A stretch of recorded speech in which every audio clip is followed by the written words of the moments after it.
When I walked in front of the guests at my birthday party with a black eye, everyone was instantly stunned.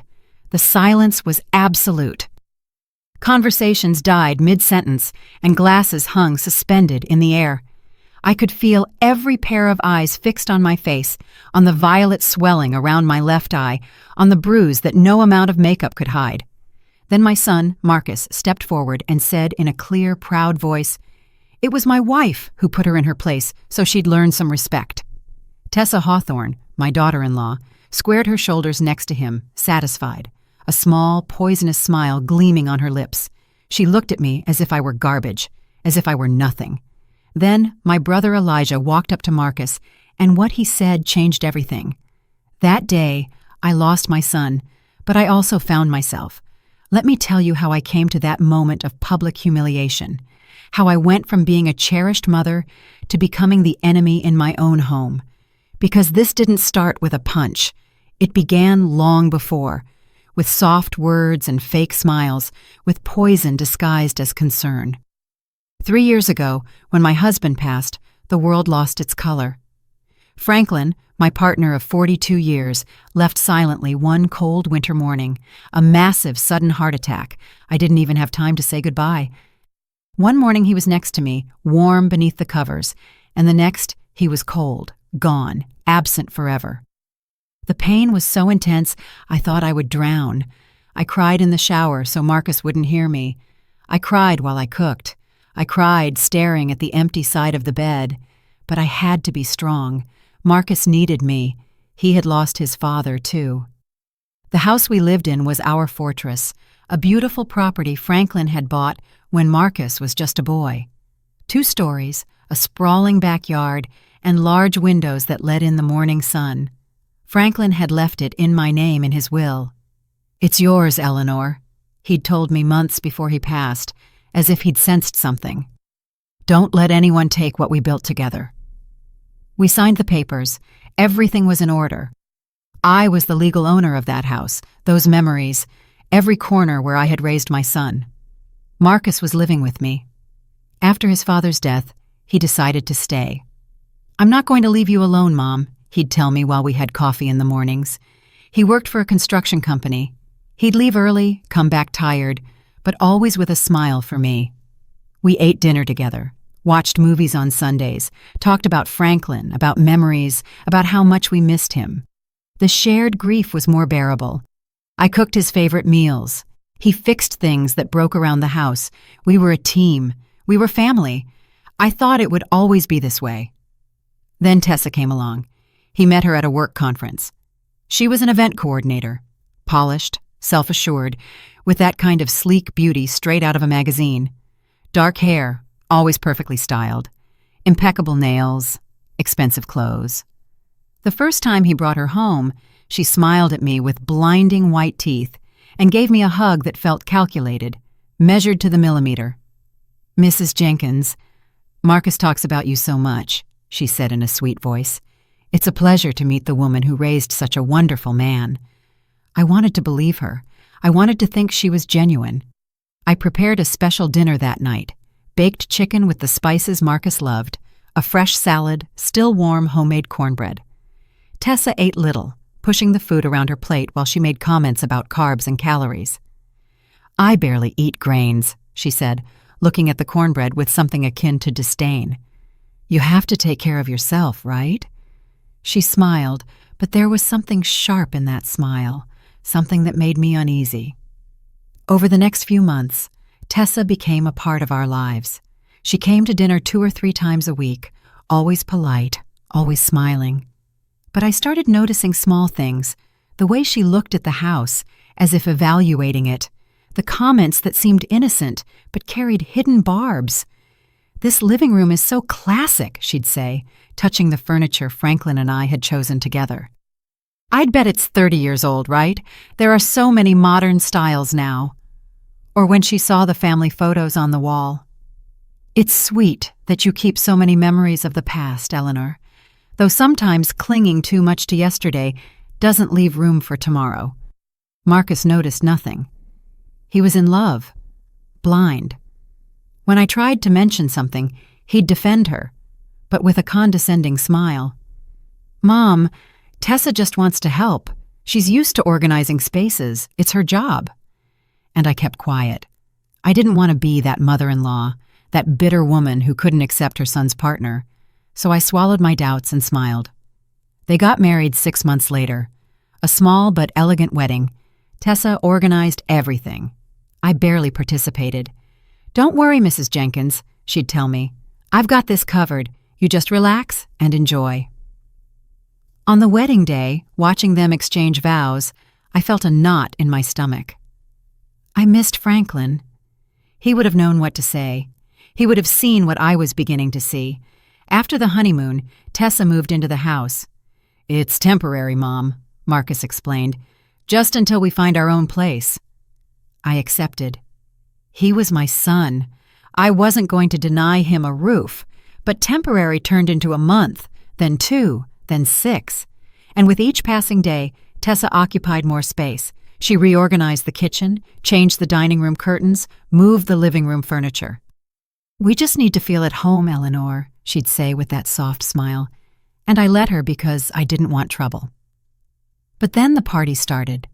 Tessa would invite friends, colleagues, people I didn't know. They filled the living room, laughing loudly, drinking late, and when I appeared, the atmosphere changed. Conversation stopped. They looked at me as if I were an intruder in my own house. "Mom, don't you want to go rest?" Marcus would say gently. "We'll take care of things here." And I'd go up to my room, feeling displaced, invisible, redundant. Have you ever felt like a stranger in your own home?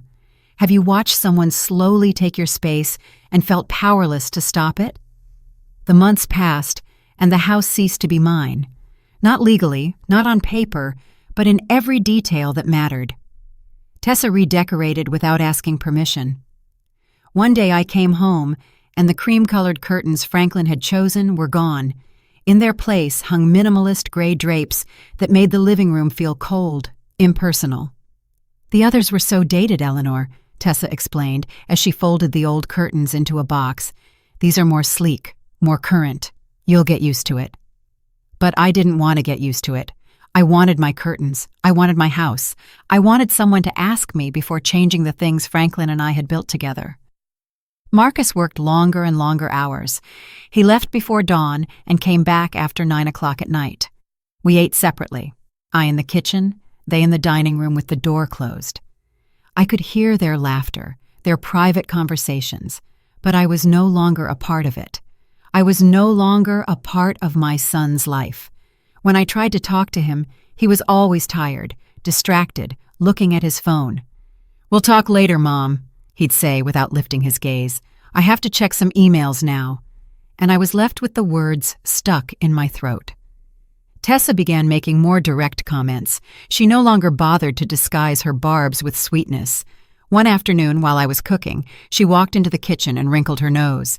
"Eleanor, you always cook with so much grease. The smell permeates the whole house." She left an aromatherapy candle on the counter. "Use this afterward, please. My friends are coming tomorrow, and I don't want it to smell like old food." Old food. That's what she called the stew I was preparing, the same recipe Marcus had loved all his life. I started cooking less, retreating more into my room. The house felt hostile. Every space bore Tessa's mark. Her magazines on the coffee table, her shoes by the entryway, her expensive perfume floating in the air. I was becoming invisible, a ghost in my own home. And the worst part was that Marcus didn't see it, or didn't want to see it. One night, I went downstairs for water. It was past 11 o'clock. I thought everyone was asleep, but I heard voices in the den. The door was slightly ajar. I approached quietly. Tessa was talking to Marcus, her voice low but intense. "We can't keep going like this, honey. This house is too big for 3 people, and your mother is getting older. Wouldn't it be better if she lived in a smaller place, something more manageable for her? There are some very nice senior residences with people her age.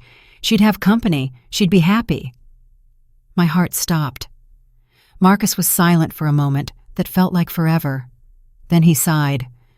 "I don't know, Tessa. She's my mother. I can't just kick her out." Tessa gave a soft laugh. "It's not about kicking her out, my love. It's about all of us having our space. Think about it. We could have this house to ourselves, start our family. Don't you want that? I backed away before hearing Marcus's reply. I went upstairs on shaky legs. I locked myself in my room and cried silently, my face buried in a pillow so they wouldn't hear me. They wanted to kick me out. They wanted my house, the house Franklin had left me, the house where I had raised my son, and Marcus was considering it. My own son was thinking of getting rid of me as if I were old furniture that didn't match the new decor. The following days were tense. I couldn't look at Tessa without feeling nauseous. She knew. I could see it in her eyes, in the way she smiled at me with that quiet superiority. She knew I had heard, and she didn't care. In fact, she seemed to enjoy it. She started being more territorial. "Eleanor, could you knock before you enter the living room? Sometimes we're having private conversations." Or, "Eleanor, better not use the washer after 7 o'clock. The noise bothers us when we're watching TV." The house had rules now, rules I hadn't made, rules that made me an unwelcome guest. I tried to talk to Marcus. One morning I caught him before he left for work. "Son, I need to talk to you." He was checking his briefcase, rushed as always. "What is it, Mom?" I took a deep breath. "I feel like Tessa and we're not getting along. I feel like I'm not welcome here anymore." Marcus frowned. "Mom, don't say that. This is your house."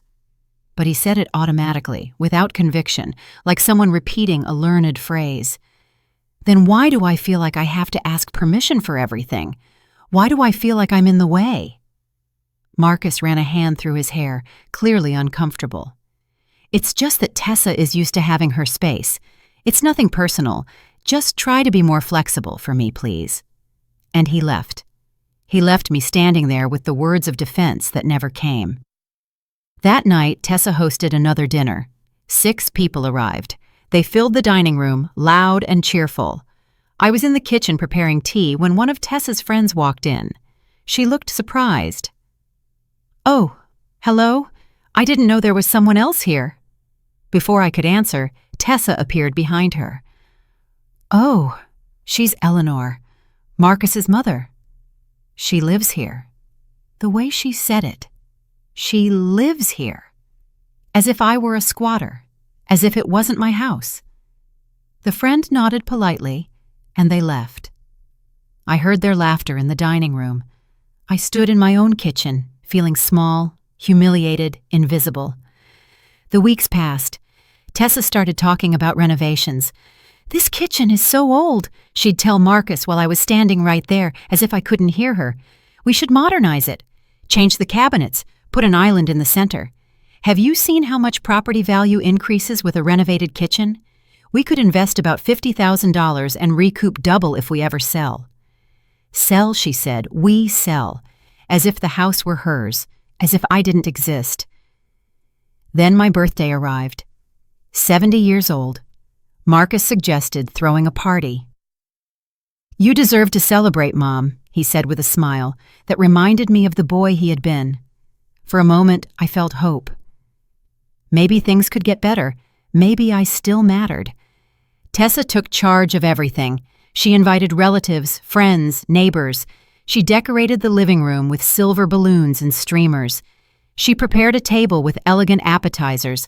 On the outside, everything looked perfect. But I felt a strange tension in the air. Something wasn't right. The morning of my birthday, I went downstairs for breakfast. Tessa was in the kitchen talking on the phone. When she saw me, she abruptly cut the call. "Good morning, Eleanor." Her tone was cold. I poured myself coffee in silence. She remained standing there, looking at me with an expression I couldn't decipher. "Do you know what day it is?" I asked, trying to break the ice. "Yes, your birthday." Silence. "And also the day you should make important decisions about your future." My hand paused, the cup halfway to my mouth. "What do you mean?" Tessa crossed her arms. "Marcus and I have been talking. We need this house, Eleanor. We want to start a family. We need space, privacy. And you need a place more appropriate for your age." I felt the ground shift beneath my feet. "This is my house, Tessa." She smiled, that small, poisonous smile. "For now." I didn't know how to respond. I went to my room with a racing heart. I sat on the edge of the bed, trembling. What was happening? How had I gotten here? I looked at the photos on my nightstand. Franklin and me on our wedding day, Marcus as a baby, our happy family, and now everything was falling apart. That afternoon, I got ready for my own party, feeling a massive weight on my chest. I put on the ivory dress I had bought especially for the occasion. I carefully applied makeup, trying to hide the dark circles, the marks of insomnia and distress. But when I looked in the mirror, I saw a tired woman, a woman who was losing the battle in her own home. I took a deep breath. I had to go downstairs. The guests would arrive soon. I couldn't hide in my room on my birthday. I walked down the stairs slowly. The living room was transformed. Tessa had done an impeccable job. Everything looked elegant, sophisticated, perfect. But it didn't feel like my party. It felt like someone else's event. The first guests started arriving. My brother Elijah was one of the first. He hugged me tight and whispered in my ear, "Are you okay? You look pale." I forced a smile. "I'm fine, just a little tired." He looked at me with concern but didn't push it. More people arrived, cousins, old friends, neighbors. Everyone congratulated me, hugged me, wished me the best. For a moment, surrounded by people who loved me, I almost forgot the tension I was living under. Tessa moved among the guests like the perfect hostess, smiling, charming, attentive. Marcus was by her side, proud of his wife. I watched them from a distance, feeling like I was observing someone else's life, my own party, and I was a spectator. Tessa approached at one point with 2 glasses of wine in her hands. She offered me one. "Happy birthday, Eleanor," she said, with that smile that no longer fooled me. I took the glass out of politeness. "Thank you for organizing all this." She tilted her head.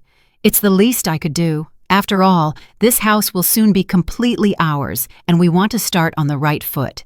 She said it softly, just for me, while others conversed around us. It was a threat disguised as courtesy. I needed air. I excused myself and went up to the 2nd floor. I went into the bathroom and closed the door. I leaned against the sink, breathing hard. I had to calm down. I couldn't ruin my own party with a panic attack. I splashed cold water on my wrists. I breathed deeply, once, twice, 3 times. When I felt more stable, I left the bathroom, and then I saw her. Tessa was in the hallway in front of my bedroom door. She had my jewelry box in her hands. My jewelry box, the small wooden chest where I kept the few pieces Franklin had given me over the years. "What are you doing?"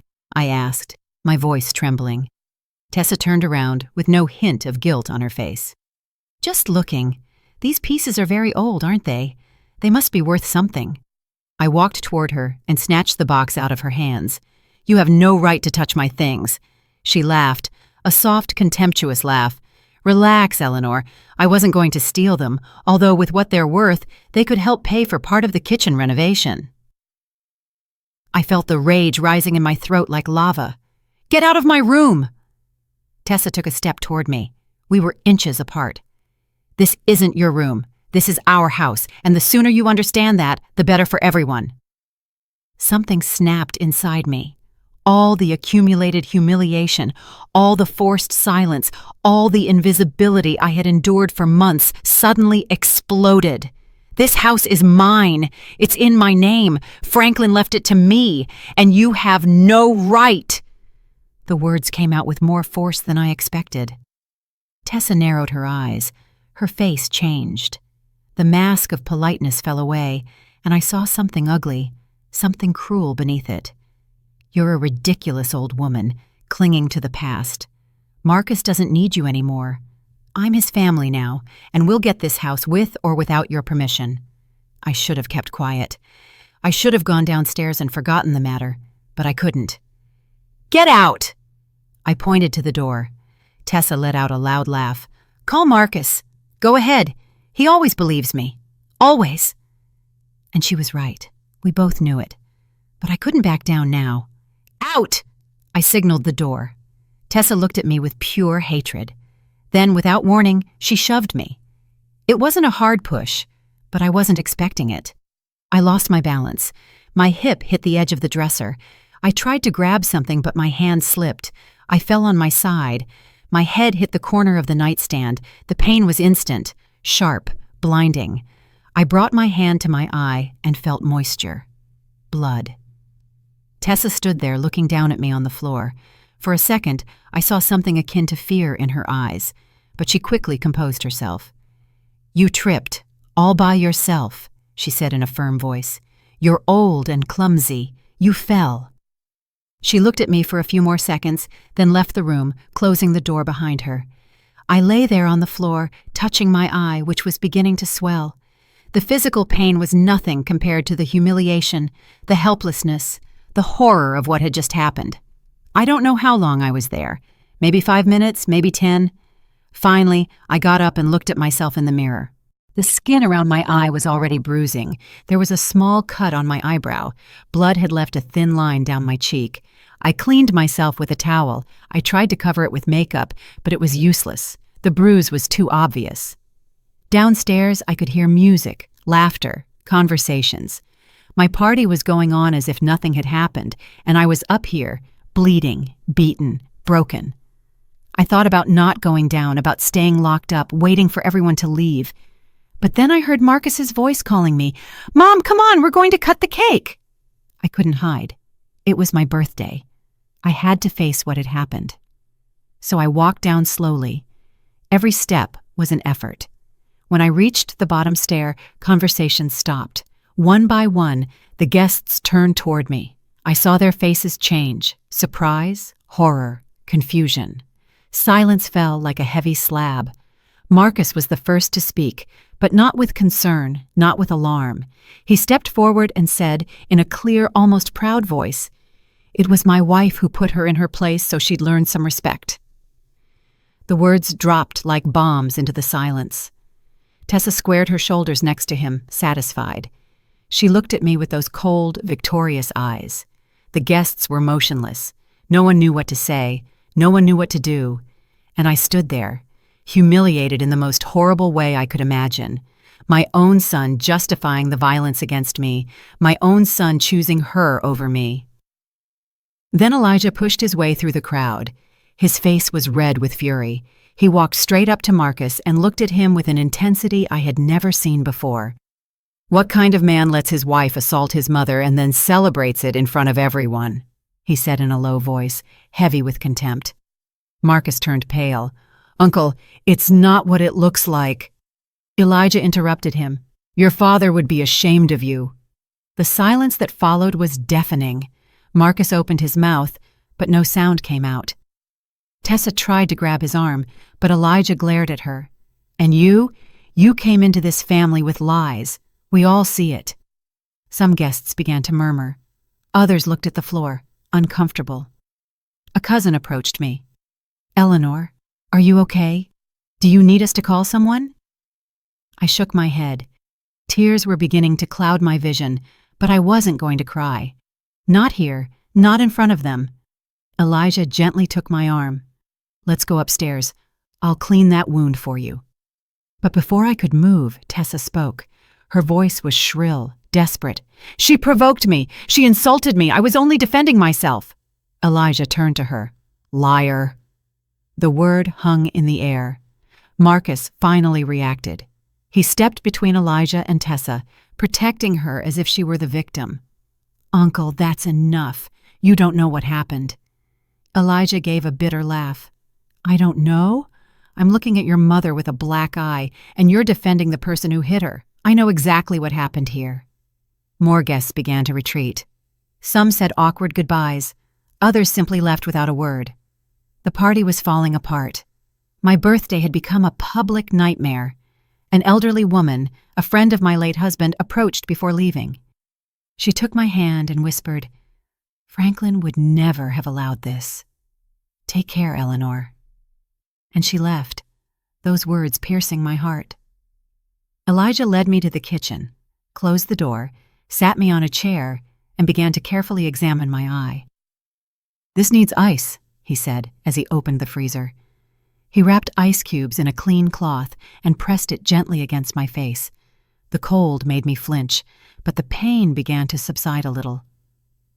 How did it happen? Elijah asked, his voice controlled, though I could see the contained fury in his eyes. I told him everything. The jewelry box, the argument, the shove, the fall. As I spoke, I watched his jaw tighten more and more. "This can't continue," he said when I finished. "This house is yours, legally yours. She has no right." I dried the tears that had begun to fall without permission. "But Marcus, he's on her side.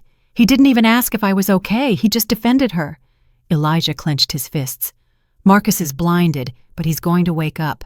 And when he does, he's going to regret it." I wanted to believe him. I wanted to think that my son would return to the man I had raised, but something inside me had broken that night, something that might never be repaired. The kitchen door burst open. Marcus walked in with Tessa on his heels. "Mom, we need to talk," he said in a serious tone. Elijah stood up, interposing himself. "Don't come near her." Marcus looked at him with frustration. "She's my mother. I have the right to talk to her." Elijah didn't move. "You lost that right when you let your wife hit her and humiliate her in front of everyone." Tessa intervened, her voice sharp and defensive. "It was an accident. She tripped. I didn't touch her." I looked at her. There she was, lying brazenly, without an ounce of remorse on her face. "You pushed me," I said, my voice trembling but firm. "You pushed me, and I fell. And then you left me lying on the floor like garbage." Tessa shook her head, fake tears beginning to form in her eyes. "Marcus, she's lying. She's trying to separate us. She's jealous of what we have." It was unbelievable. She was reversing the roles, making herself the victim. And Marcus looked at her with concern, as if he really believed she was the one who needed protection. "Eleanor has always been difficult," Tessa continued, her voice breaking. "Since the day she met me, she's treated me poorly, made me feel like I don't belong here. I just want peace. I want us to be a family." Every word was a stab. She was building a narrative where I was the villain and she was the innocent victim, and Marcus was buying all of it. "Mom," he said, turning toward me, maybe you need to rest. You're stressed. Confused." Confused. He was calling me confused. As if I were crazy, as if I had invented everything. Elijah exploded. "Are you listening to yourself, Marcus? Your mother has a black eye, and you're trying to convince her that she's confused?" Marcus ran his hands through his hair, overwhelmed. "I don't know what to believe. I wasn't there. I didn't see what happened." Tessa clung to his arm, sobbing against his shoulder. "She hates me, Marcus. She's never accepted me. Now she's inventing things so you'll kick me out of the house." It was a masterful performance, and it was working. I stood up from the chair. The ice fell to the floor. I looked my son directly in the eyes. "Marcus, I am your mother. I raised you alone after your father died. I gave you everything I had. I loved you unconditionally. And now you're calling me a liar to protect a woman who hit me." My voice broke on the last word. Marcus looked away. He couldn't hold my gaze, and in that moment, I knew I had lost him. Maybe not forever, but certainly in that instant.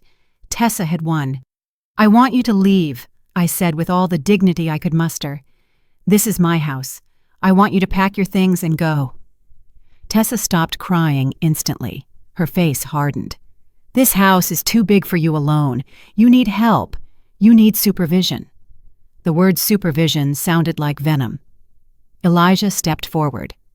"The only one who needs to leave is you. Eleanor is the legal owner of this property. You can leave voluntarily, or we can call the police and have you forcibly removed." Marcus finally spoke, and his words shattered me. "We're not leaving. This house should be mine. My father built it for our family, for me. It's not fair that Mom has everything when I need to start my own family." There it was, the truth. He didn't care about my well-being. He didn't care that I had been hit. He cared about the house, the property, the money. Tessa had planted that idea in his head, and now he was repeating it as if it were his own. "Your father left this house to me because he trusted I would take care of it," I said, my voice trembling. "Because he knew it was my refuge, my security. And you want to take it from me." Marcus didn't answer. Tessa did. "You need to be realistic, Eleanor. You're old. How many more years are you going to live here? 10, maybe 15 if you're lucky. We're young. We need this space now. We can take care of you somewhere else. A more appropriate place." Every word was calculated, cold, merciless. Elijah pulled out his phone. "I'm calling the police right now." Marcus turned pale. "Uncle, don't do this. I'm your nephew." Elijah looked at him with deep disappointment.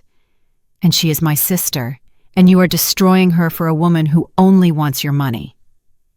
Tessa laughed. "My money? Marcus doesn't have money. Everything is in her name." She pointed at me with contempt. "That's why we're here. That's why we need her to understand that she's no longer in this alone." The kitchen door opened again. It was Mr. Rob Vance, the family attorney. He had been a close friend of my husband and had drafted his will. Apparently, someone had called him during the chaos of the party. He walked in, briefcase in hand, looking seriously at the scene. "Good evening. I heard there was some trouble here." His presence immediately changed the atmosphere. Tessa tensed. Marcus looked confused. Elijah sighed with relief. "Rob, it's good you're here," Elijah said. "We need to clear up some things about the ownership of this house." The attorney nodded, opened his briefcase, and pulled out a folder. "I just happened to bring the documents. I thought we might need them." He looked at Marcus and Tessa. "I believe there is some confusion about the legal situation of this property." Tessa straightened her back, trying to regain her composure. "There's no confusion. We all know the house is in Eleanor's name, but Marcus is her son, her only heir. It will eventually be his." Rob looked at her with a neutral expression, but his eyes were sharp. "That's not exactly correct." He opened the folder and took out several documents. "The will of Eleanor's late husband has certain specific clauses." My heart started beating faster. Clauses? Franklin had never mentioned anything like that to me. The attorney continued. "The house was left to Eleanor with absolute ownership, but a protective clause exists." Marcus frowned. "What does that mean?" Rob looked at me briefly, as if asking permission. I nodded. I needed to know. Everyone needed to know. "It means that if Eleanor is pressured, coerced, or forced to abandon the property by any member of the family, the house does not pass to direct heirs. Instead, it will be donated entirely to a charitable institution specified in the will." The silence that followed was absolute. Tessa turned pale. Marcus opened his mouth, but no sound came out. The attorney's words hung in the air like a sentence. Tessa was the first to react. "That's ridiculous! It can't be legal!" Rob looked at her with professional calm. "It is completely legal. Mr. Jenkins made his intentions very clear. He wanted to protect his wife from any kind of family pressure after his death. No coercion, no manipulation." He pulled another document from the folder. "Here is the exact clause. If Eleanor is forced to sell, donate, or abandon the property under coercion of any kind, the house automatically passes to the St. Jude Senior Wellness Fund. Marcus would inherit absolutely nothing." Marcus slumped into a chair. His face had lost all color. Dad did that?" It wasn't a question. It was a realization filled with shock. Rob nodded. "Your father was a wise man. He had seen many cases of families destroyed by inheritances. He wanted to make sure Eleanor had a secure place until the end of her days. No pressure, no manipulation." He looked directly at Tessa when he said the last word. She clenched her fists, her mask of sweetness utterly destroyed. Now only raw anger remained on her face. "So, all this time," Elijah said, looking at Tessa with contempt, "all this planning to get my sister out of her house, all the humiliations, the slights, the shove today, it was all for nothing. Because you were never going to get this house." Tessa stepped back as if she'd been slapped. "I didn't have a plan." But her voice sounded hollow. We all knew the truth. Everything was clear now. The renovations she wanted to make, the comments about property value, the conversations I had overheard about senior residences, It had all been a calculated strategy to push me out of my own home. Marcus slowly got up. He looked at me. He really looked at me for the first time in months. I saw confusion in his eyes. I saw shame beginning to appear. "Mom, I didn't know." His voice was barely a whisper. "I didn't know anything about that clause." I looked at him, feeling a deep ache in my chest. "But you knew you were making me feel bad. You knew I felt displaced in my own home, and you did nothing. You chose to believe her instead of me." Marcus opened his mouth to reply, but the words didn't come. What could he say? It was all true. Tessa changed tactics. Her eyes filled with tears again. "Marcus, honey, you have to believe me. I didn't know anything about this. I just wanted us to have our own space. I wanted us to be happy." She clung to his arm desperately. "Don't leave me, please. We're in this together." But Marcus pulled away from her grip. Something had shifted in his expression. The fog was starting to lift. "How long have you been planning this?" he asked in a dangerously low voice. Tessa shook her head. "I didn't plan anything. You're misunderstanding everything." Rob intervened again. "There's something else you should know." He took out another document. 3 weeks ago, someone requested a professional valuation of this property.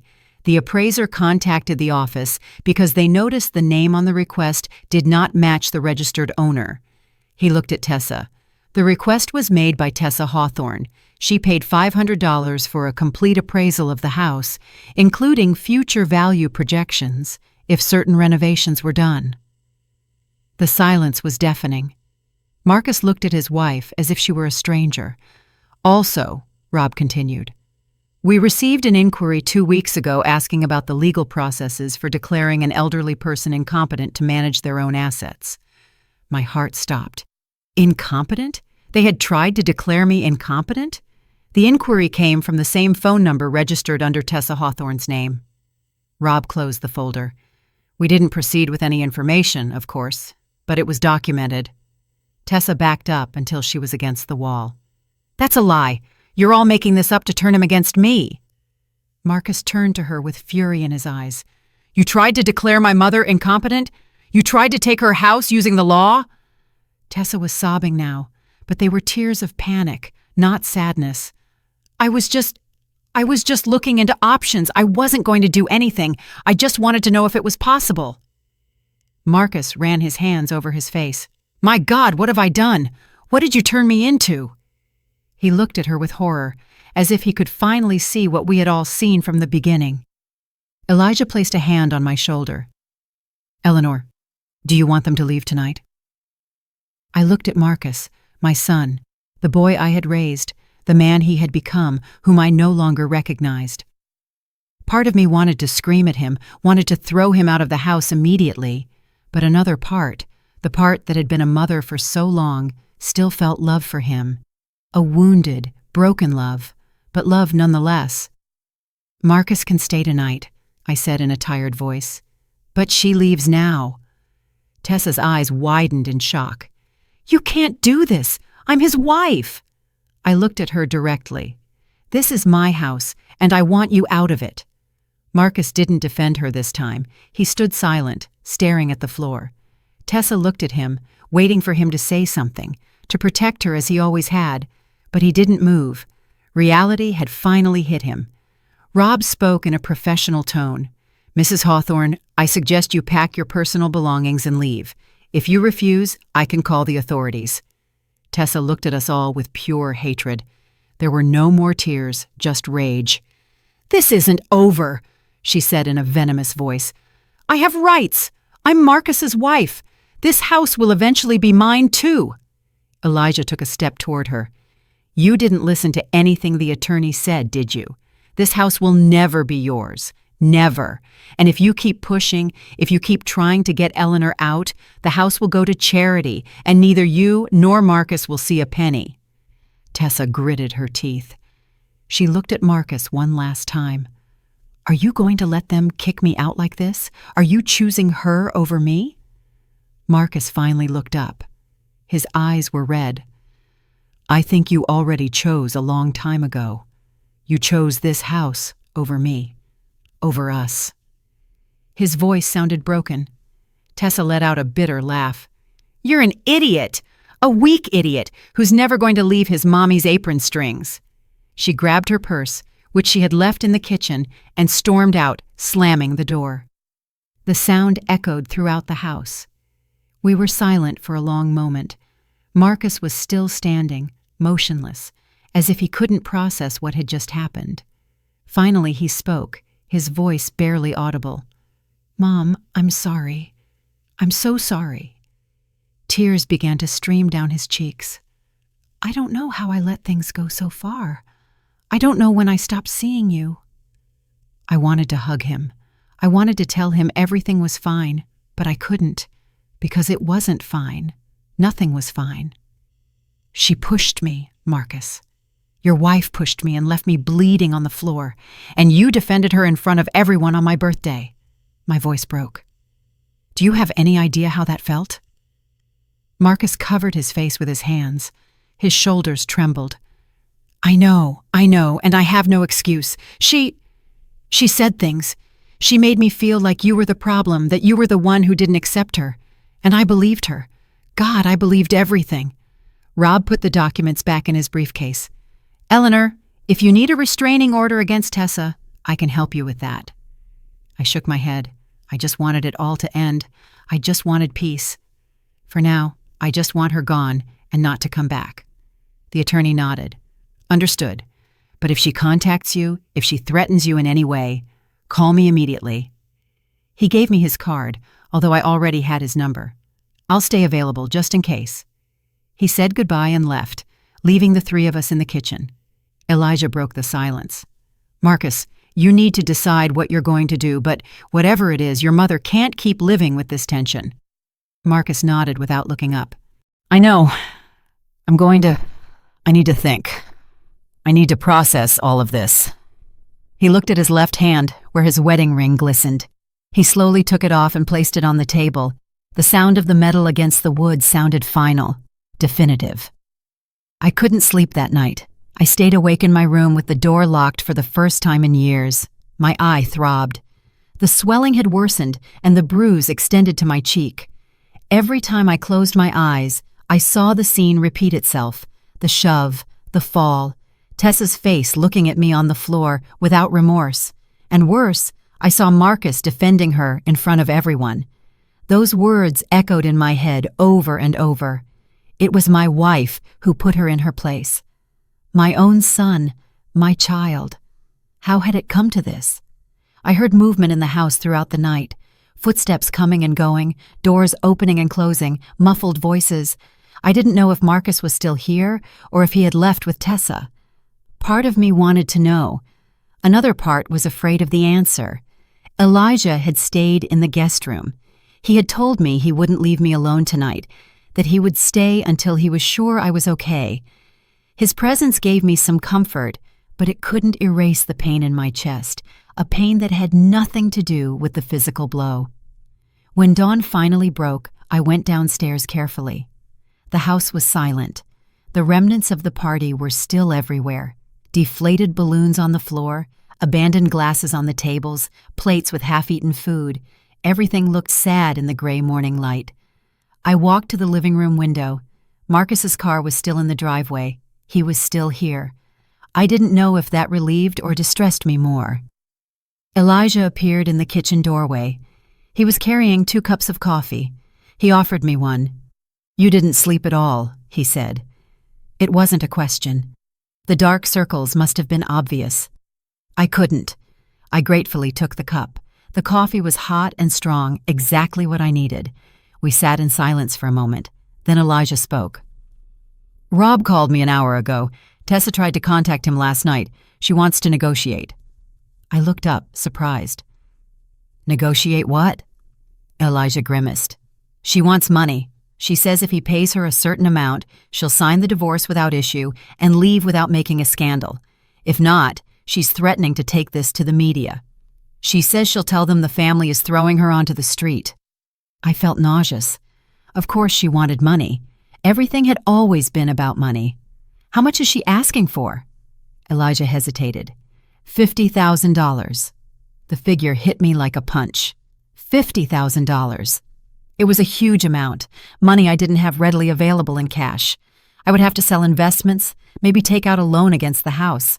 I'm not paying her anything, I said firmly. She assaulted me. She tried to manipulate my son to steal my house. She doesn't deserve a cent. Elijah nodded in approval. That's what I told Rob. He agrees. He says her threats are empty. She has no legal case. We heard footsteps on the stairs. Marcus appeared. He looked terrible. Swollen eyes, wrinkled clothes, messy hair. He had probably slept as little as I had. He looked at both of us cautiously. "Good morning," he said, his voice hoarse. Elijah didn't respond. I just nodded. Marcus poured himself coffee with trembling hands. The silence was heavy, uncomfortable. Finally, he spoke. "Tessa went to a hotel last night. She's been sending me messages all night. She made a pause. She wants us to talk, to fix things." Elijah snorted.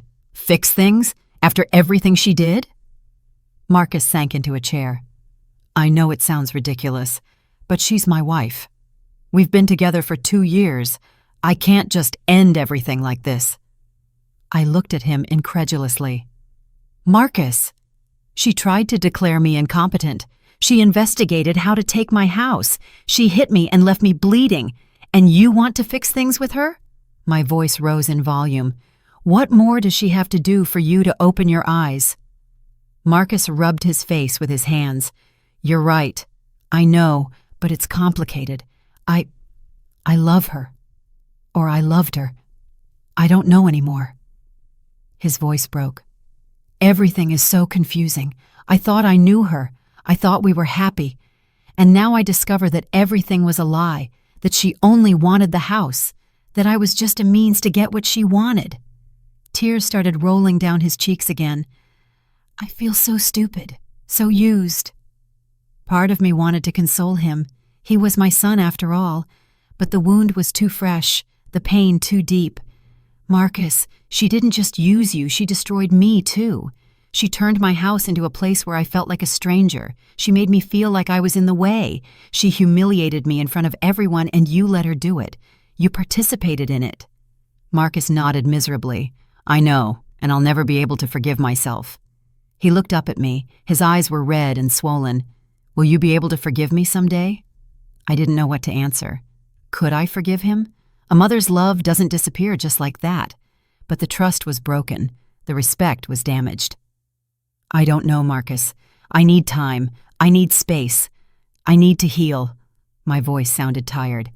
"And you need to decide what kind of man you want to be, because the man who defended his wife after she hit his mother is not the son I raised." Elijah stood up. "I'm going to be direct, Marcus. You need to leave this house for a while. Your mother needs peace. She needs to feel safe in her own home, and right now, your presence only brings her pain." Marcus turned pale. "You want me to leave my childhood home?" Elijah didn't flinch. "This isn't your home. It's your mother's home. And after what happened yesterday, she has every right to ask you to leave." Marcus looked at me, hoping I would contradict him, hoping I would say he could stay, but I didn't. Elijah was right. I needed him to leave. I needed to breathe without feeling the constant tension. I needed my space back. "I think it's best," I said finally. "For now, until things calm down." Marcus closed his eyes as if he had received a blow. "Okay," he whispered. "I understand." He slowly stood up. "I'm going to pack some things." I watched him walk up the stairs. His shoulders were slumped. He looked defeated, and although part of me felt compassion, the other part, the wounded and betrayed part, only felt relief that he would soon be gone. Elijah put his hand over mine.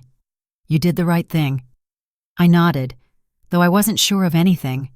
Nothing felt right now. Half an hour later, Marcus came down with 2 suitcases. He stopped at the entrance of the living room where I was still sitting. "I'm going to stay with a friend for a few days until I find an apartment." He paused. "Mom, I know this doesn't fix anything, but I need you to know that I'm sorry. Truly, I'm sorry. I was a coward, a bad son. I'm going to have to live with that for the rest of my life." His voice broke. "I love you. I've always loved you, and I regret failing you so much." I stood up. I walked toward him. For a moment, we just looked at each other.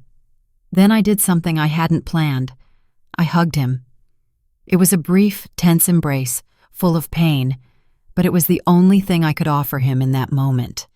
"I love you too," I whispered. "That's why this hurts so much." We separated. Marcus picked up his suitcases and walked out the door. I heard his car start.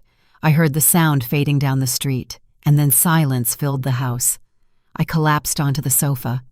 The tears I had been holding back finally came out. I cried for my son, for the relationship we had lost, for the broken trust, for the pain of watching someone you love choose someone else over you again and again. Elijah sat down next to me and held me while I cried. He didn't say anything. He just was there. Sometimes that's all you need, someone present in your pain without trying to fix it. The following days passed in a strange haze. The house was silent in a way I had never experienced before. It wasn't the peaceful silence of being alone. It was the heavy silence of absence, of unspoken things, of broken relationships. I looked at myself in the mirror every morning and saw the bruise changing color, from dark violet to yellowish green. It was a constant reminder of everything that had happened, a map of pain painted on my face. Elijah stayed with me for that first week. He cooked when I didn't have the energy. He answered the phone when I didn't want to talk to anyone. Several people called after the party, some with genuine concern, others with morbid curiosity disguised as caring. "Is it true what happened, Eleanor? Did your daughter-in-law really hit you? Did Marcus truly defend her?" Elijah dispatched them all with short answers. "My sister needs privacy. Thank you for calling." And he would hang up without further explanation. Marcus sent messages every day. At first, they were long, full of apologies, full of explanations about how Tessa had manipulated him, how he now saw everything clearly, how he wanted to fix things. I read them, but I didn't reply. I didn't know what to say. The words felt empty. The apologies came too late. The damage was already done. As the days passed, the messages became shorter, more desperate. "Mom, please talk to me. I just want to know you're okay. I miss you." But I continued not to answer. I needed silence. I needed space to process everything I had lived through. One afternoon, Rob Vance, the attorney, came to visit me. He brought news. "Tessa hired an attorney," he said as we drank tea in the living room. "She's initiating divorce proceedings." I felt a strange mix of relief and sadness. Relief because it meant she would leave our lives. Sadness because it meant Marcus's marriage had ended in disaster. "What is she asking for?" I asked. Rob grimaced. "She's asking for compensation for the 2 years of marriage. She alleges she quit her job to support Marcus, that she deserves a share of the marital assets." "But Marcus has no assets," I said, confused. "Everything he has is in my name, the house, the investments, everything." Rob nodded. "Exactly. That's why her attorney is trying to argue that Marcus is entitled to an accelerated inheritance, that you should give him a portion of your estate so he can meet his divorce obligations." I was speechless. Even now, even after everything, Tessa was still trying to get to my money, but now she was using Marcus as a legal intermediary. "That's not going to work, is it?" I asked, my voice trembling. Rob shook his head firmly. "Absolutely not. There is no mandatory accelerated inheritance. You decide what to do with your estate and when. No one can force you to give anything, much less in these circumstances." I breathed a sigh of relief. "Does Marcus know what she's doing?" Rob shrugged. "I'm not sure, but he should know. It's his divorce after all." That night, I sent Marcus a message, the first in 2 weeks. "Do you know Tessa is asking me to give you money to pay her?" The reply came almost immediately. "What? No, I didn't know anything about that." Then another message.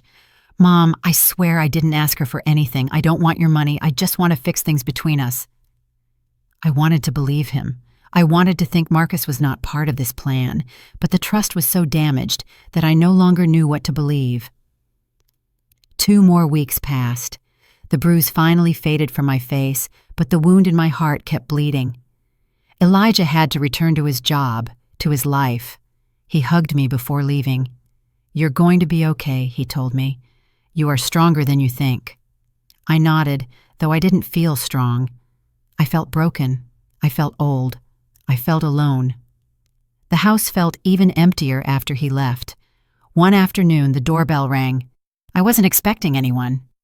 I looked through the peephole and saw a young woman I didn't recognize. I opened the door cautiously. "Mrs. Jenkins?" she asked with a friendly smile. I nodded. "I'm a private investigator.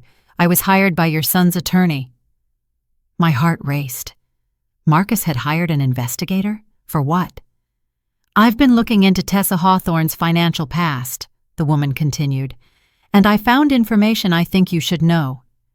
I invited her in. We sat in the living room. She opened a folder full of documents.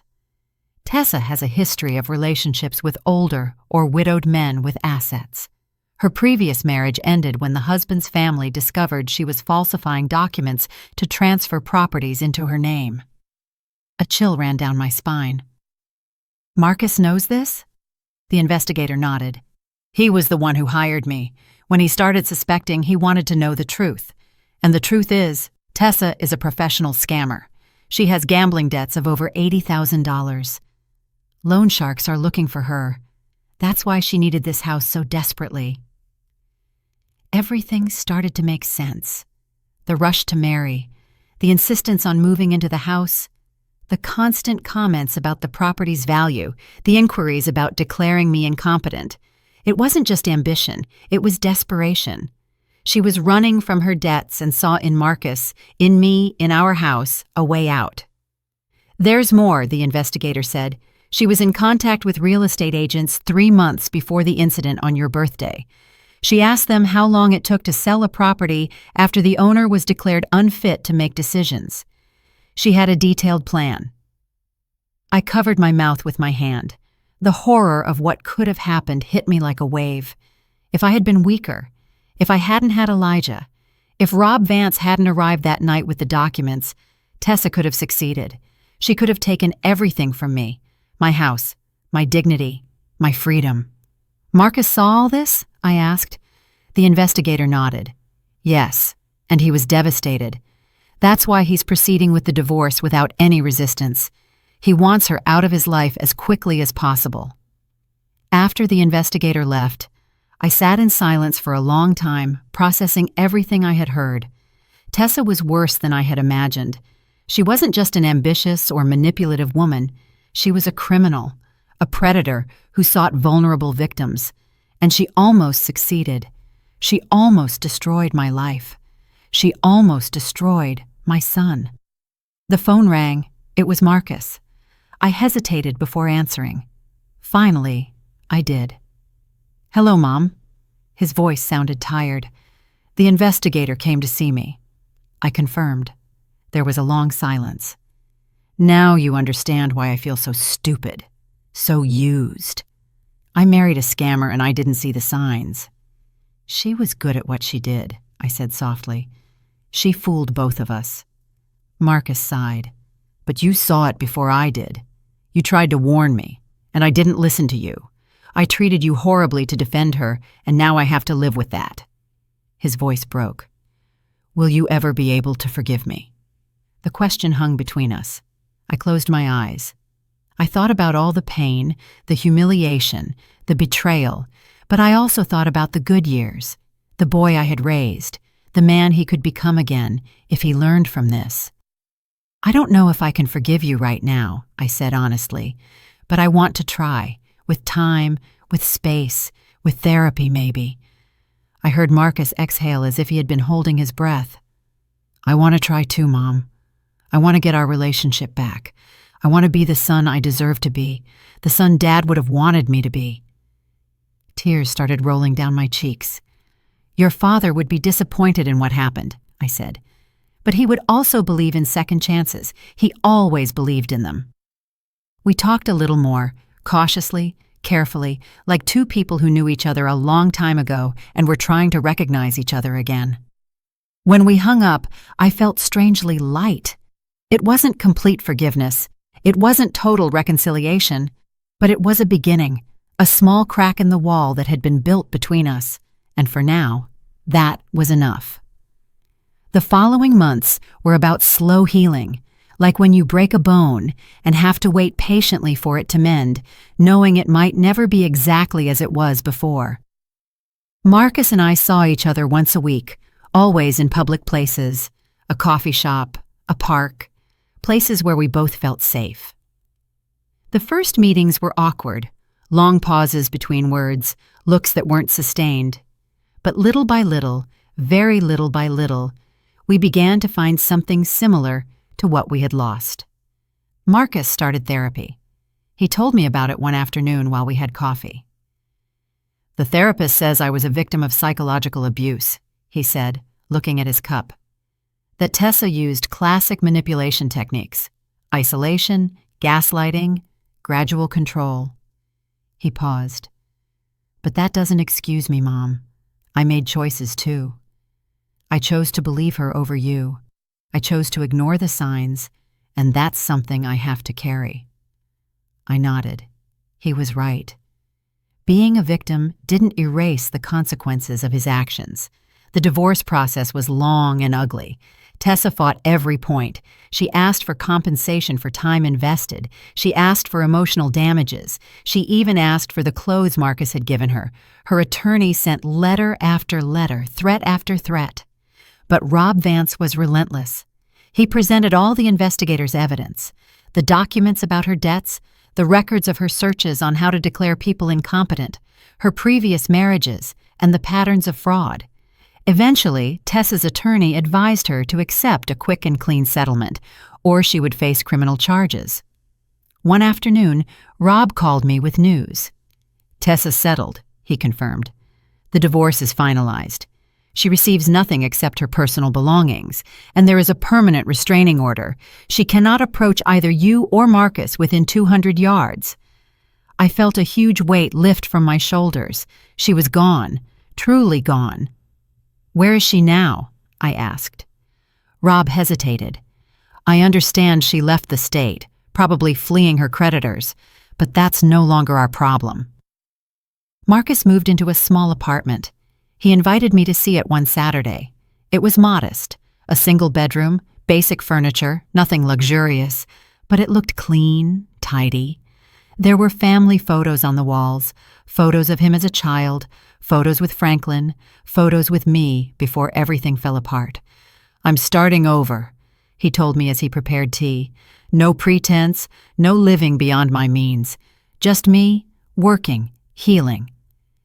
He showed me his space with a kind of shy pride. He was a different man than the one who had defended Tessa that horrible night. But the real test came months later. It was a quiet Sunday. Marcus came to visit me at the house for the first time since he had left. He walked through the rooms slowly, touching the walls, looking at the photos, remembering.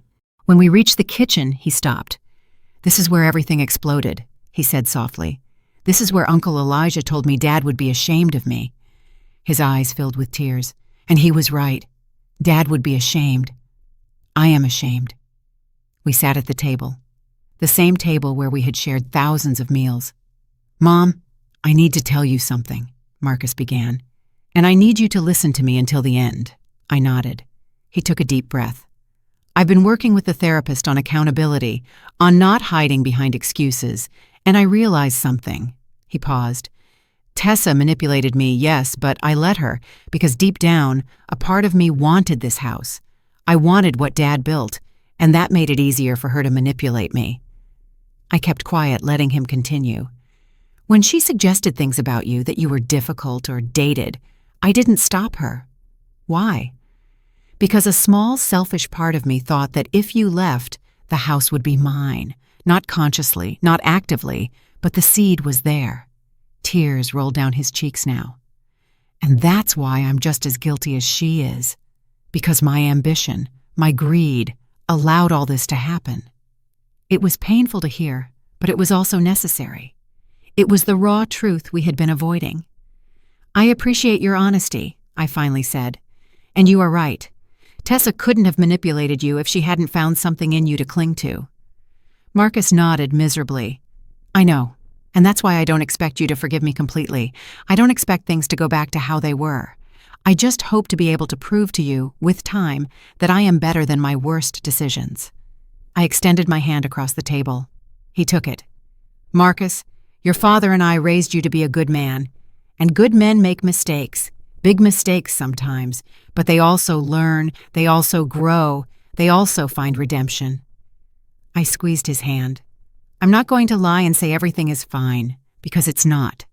But I am willing to walk with you while you work on being better. That's all I can offer you right now." Marcus sobbed. He stood up and hugged me, a long hug, a hug that asked for forgiveness without words. I hugged him back. My boy, my broken son, trying to put himself back together. "I love you, Mom," he whispered. "I'm so sorry. I'm sorry for everything." I cried with him, for everything we had lost, for everything we could still regain, for the long road that still lay ahead. After that day, something changed between us. It was as if we had finally cleaned the wound. It hurt, it stung, but now it could truly begin to heal. Marcus started coming over more often. Not too much. He didn't try to force things, but every week, every month, we rebuilt a little more of the bridge between us. We occasionally had dinner together. He fixed things that broke around the house. I cooked his favorite meals like before. One day he told me he had met someone, a woman from his work. "She's different from Tessa in every way," he told me with a shy smile. "She's honest, transparent. She has her own apartment, her own car, her own life. She doesn't need anything from me except companionship." He paused. "And this time I'm going slow. This time I'm paying attention to the signs. This time I'm going to listen to you if you see something I don't." I smiled. "I'd like to meet her. When you're ready, no pressure." The months turned into a year, then 2. The anniversary of that horrible birthday party came and went. This time we celebrated with just Marcus, Elijah, and me. Something small, intimate, quiet. I blew out the candles on my cake, and Marcus hugged me. "Happy birthday, Mom. I love you." And this time when he said those words, they felt true. They felt real. They felt earned. 2 years after that horrible night, I was in the backyard of my house, pruning the roses Franklin had planted decades ago. The morning sun was warm on my back. The flowers had bloomed spectacularly this season, red, yellow, peach-colored, each one more beautiful than the last. There was something therapeutic about caring for these plants, watching something that seemed dead in winter be reborn with such strength in spring. I heard a car stop in front of the house. It was Marcus, but he wasn't alone. A woman got out of the passenger side. Brenda. I had met her 6 months ago at a casual dinner. She was a middle school teacher. She had a genuine smile and kind eyes, and most importantly, she treated Marcus as an equal. She didn't flatter him. She didn't manipulate him. She simply accompanied him in his life in a healthy and balanced way. "Hi, Mom," Marcus greeted me with a kiss on the cheek. Brenda hugged me warmly. "Mrs. Jenkins, the roses look beautiful." I smiled at her. "Thank you, dear. Your help last month made all the difference." We went inside the house. I had prepared lunch, chicken gumbo with rice and fresh salad. We sat at the table, the same table where so many things had happened, but now the bad memories were being replaced by new, better ones. We ate, chatting about trivialities, Marcus's work, Brenda's students, the flowers in the garden. It was normal. It was peaceful. It was what it should have been all along. After lunch, Marcus and I went out to the porch. We sat in the rocking chairs Franklin had built. "Mom, I need to tell you something," Marcus finally said. My heart raced for an instant. Marcus must have noticed because he quickly added, "It's something good, I promise." I breathed a sigh of relief. "All right, tell me." Marcus turned to look at me. "I asked Brenda to marry me, and she said yes." My first instinct was joy, but immediately fear came, memories of Tessa. Marcus read my expression. I know what you're thinking, and I understand. After Tessa, I was afraid too. But Mom, Brenda is different, completely different, he continued. She knows everything that happened. I told her about Tessa, about how I treated you, about the divorce, everything, and she didn't run away. And there's something else. She insisted we sign a prenuptial agreement. She doesn't want any of my future assets if things don't work out. That surprised me and gave me hope. When is the wedding? I asked. Marcus smiled. We haven't set a date yet, but before planning anything, I needed your blessing. Brenda said she wouldn't marry me if you weren't comfortable, that your opinion is important, that family is built on mutual respect. I felt tears pricking my eyes. You have my blessing, I said in an emotional voice. Brenda is a good woman. I can see it. Marcus hugged me. Thank you, Mom. That means everything to me. Then he added something else. Mom, about this house, I want you to know that I will never ever ask you to leave it. This is your house, your home, and it will be until the day you decide otherwise. Brenda and I are going to build our own life in our own space. We don't need or want this house. Those words freed something in me that I didn't even know I was holding back. Brenda came out onto the porch. Did you tell her? She asked with a smile. Marcus nodded. She walked over and sat on the floor in front of my rocking chair.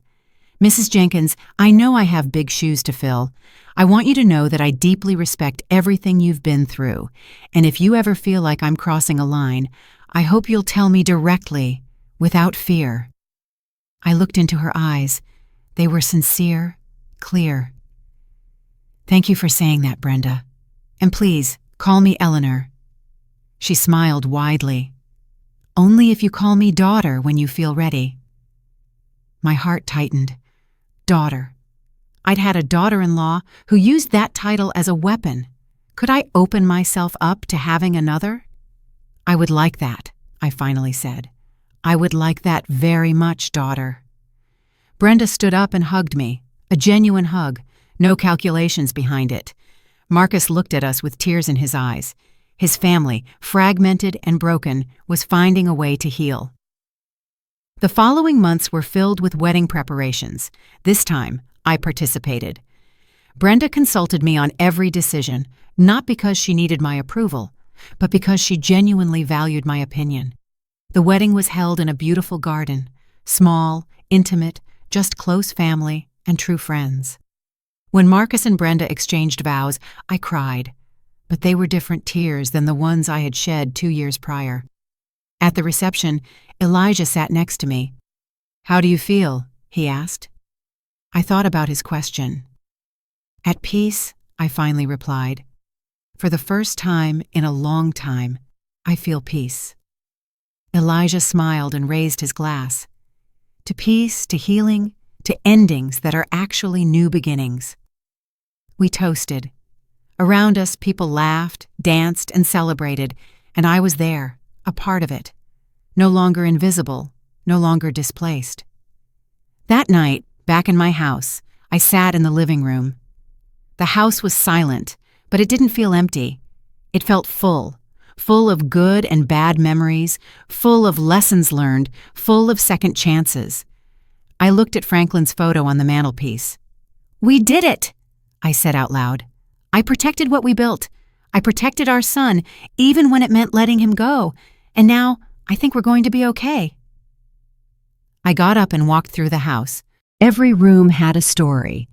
The kitchen where Tessa and I had our final confrontation, the living room where I had been humiliated in front of everyone, but also the table where Marcus and I had begun to rebuild our relationship, the porch where I had received his request for a blessing, the garden where Franklin's roses bloomed every year without fail. This house had witnessed my worst moment, but also my greatest strength. Here I had learned that protecting myself wasn't selfish. I learned that setting boundaries wasn't cruel. I learned that sometimes the greatest love you can give is refusing to be destroyed, because only by remaining whole can you be there when the people you love finally wake up, when they finally choose to be better. I went up to my room and looked in the mirror. 72 years old, lines on my face that told stories. eyes that had seen pain, but also redemption. You survived, I told myself. More than that, you won, not with vengeance, not with hatred, but by staying true to who you are. I lay down in my bed, in my house, in my refuge that no one had been able to take from me.